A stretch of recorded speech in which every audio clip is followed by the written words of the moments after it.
figured I could give a couple of stories. The first one is something slightly traumatic that happened to me, and I forgot about it until a little bit older. And the second is a really positive one. It didn't really even happen, it was a dream, but I think about it a lot. So the first memory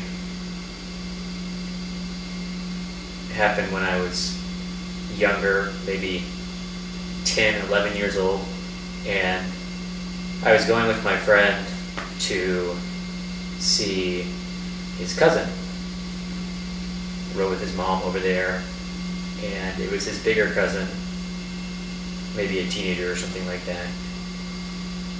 And I didn't know anything about him, and I didn't ask any questions because I was young, and why would I ask any questions?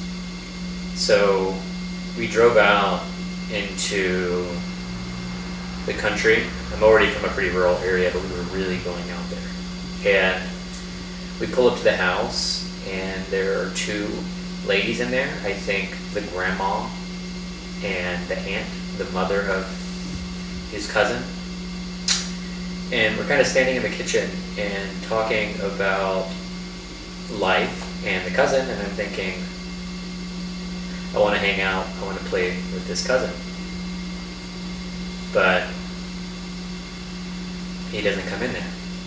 And conversations go on, I'm not really paying that much attention because I'm a child, of course. I just kind of twiddling. I might even have had a phone playing on that. And eventually it's time to go meet the cousin, so we go into the living room, and there's a medical incubator and a bunch of other machines attached to this incubator. And we walk over to see his cousin, and his cousin is in this incubator, and he's tiny, and like in my memory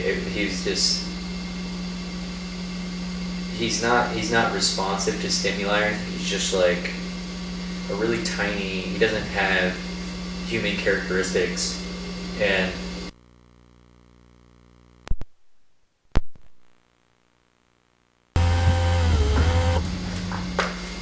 the camera cut off. I'm recording on a very old camera.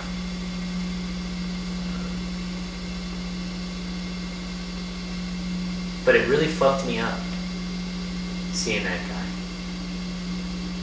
And ethically, I don't know how I feel about that guy and having been hooked up to that stuff. And I'm not saying there's anything wrong with that, but I do think that for a child it's worth mentioning, you know, I live by an airport.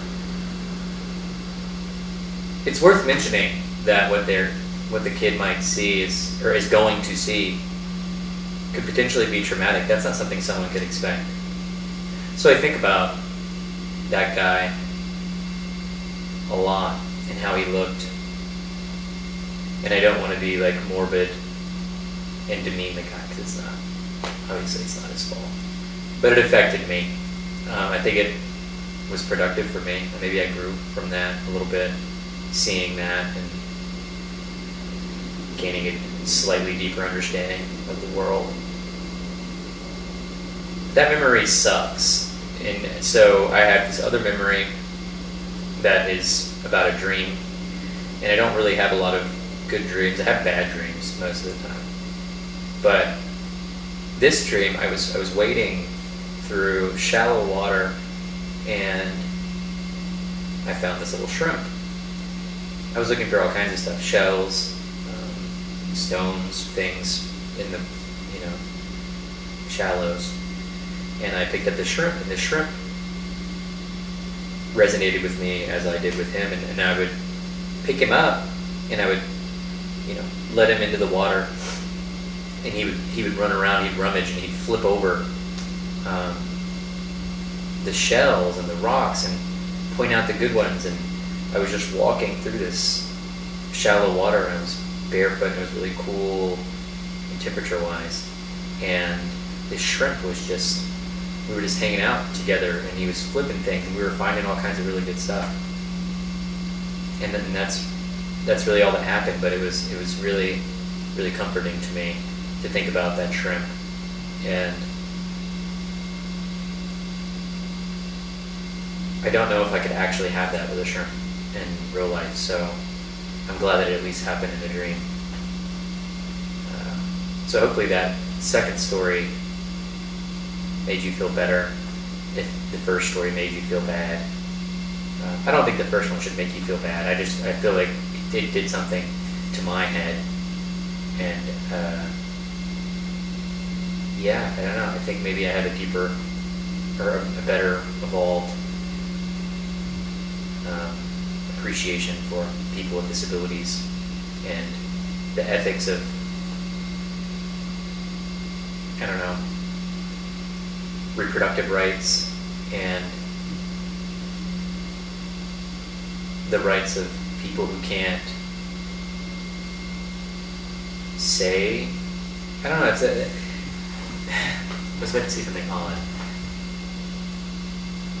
But no, I don't know. I don't think he would want to be in that situation. I don't think he would want that.